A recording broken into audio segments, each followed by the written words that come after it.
জয় জগন্নাথ। আজকে বানাবো 56 ভোগের শাক প্রসাদ। শাক প্রসাদ জগন্নাথ দেবের ভোগের মধ্যে প্রতিদিন দেওয়া হয়। শাক জগন্নাথের খুব প্রিয়।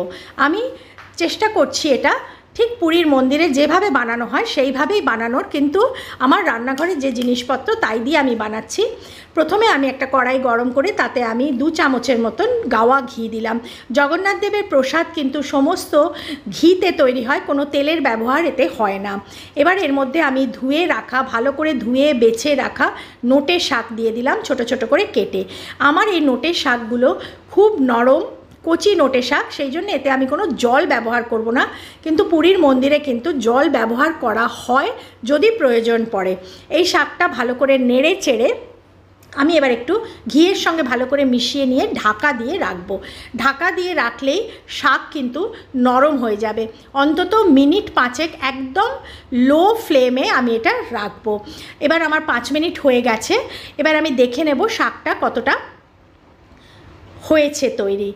শাকটা বেশ অনেকটাই হয়ে এসছে, কমে গেছে শাকটা। এবার এতে আমি একে একে দেব। প্রথমে দেব আন্দাজ মতন নুন, তারপর দেব একটু হলুদ, সামান্য একটু হলুদ দেব। নুনটা আপনারা আপনাদের আন্দাজ মতন দেবেন। এই শাক কিন্তু একটু নোনতা হয়, সেই বুঝে নুনটা দেবেন। তারপর দিলাম সামান্য একটু হলুদ, আর এবার দেব 2 চামচ নারকোল কোড়া। এই নারকোল কোড়াটা দিয়ে আমি খুব ভালো করে শাকটা মিনিট 3 কম আঁচে ভাজবো।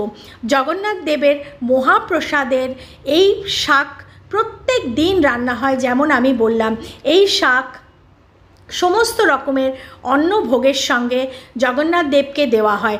জগন্নাথ দেবের অতি প্রিয় এই নোটে শাক। আমি পুরীর মন্দিরে ঠিক যেভাবে হয় আমি সেইভাবেই করার চেষ্টা করছি, যেমন আমি বললাম। কিন্তু কাঠের আগুন, মাটির হাঁড়ি এইসব তো আমার কাছে নেই। এবার আমি এটা ঢাকা দিয়ে রেখে দিয়েছি শাকটা। এবার আমি একটা ফোড়ন দেব, যেটার জন্যে শাকটা এরকম সুন্দর সুগন্ধ হয়। আমি 2 চামচ ঘি গরম করে তাতে দিলাম জিরে, আর দেব একটু হিং। এইটাতেই সেই অপরূপ সুগন্ধ শাকের মধ্যে হয়। পুরীর প্রসাদের সঙ্গে যে শাক আপনারা খান তাতে যে সুন্দর গন্ধ হয়, এই কারণে সেই গন্ধটা হয়।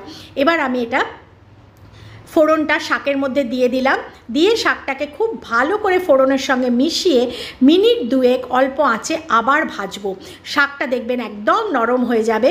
এবার এর মধ্যে আমি দেব একটু গোলমরিচের গুঁড়ো। পুরীর মহাপ্রসাদে কাঁচা লঙ্কা দেওয়া হয় না, তার বদলে গোলমরিচ দেওয়া হয়। গোলমরিচ যদি আপনারা ঝাল না খান অ্যাভয়েড করতে পারেন, নাও দিতে পারেন। আর মিষ্টি কিন্তু এটাতে দেওয়া হয় না। যদি আপনারা চান সামান্য একটু গুড় দিতে পারেন, আমি অ্যাভয়েড করেছি। এইবার এটা আমি পরিবেশন করব।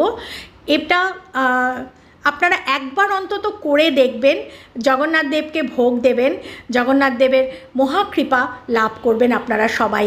এবার এটাতে দিলাম একটু নারকোল কোড়া ওপর থেকে সাজানোর জন্যে বা গার্নিশিংয়ের জন্য একটু নারকোল কোড়া দিলাম, আর দেব তুলসী পাতা।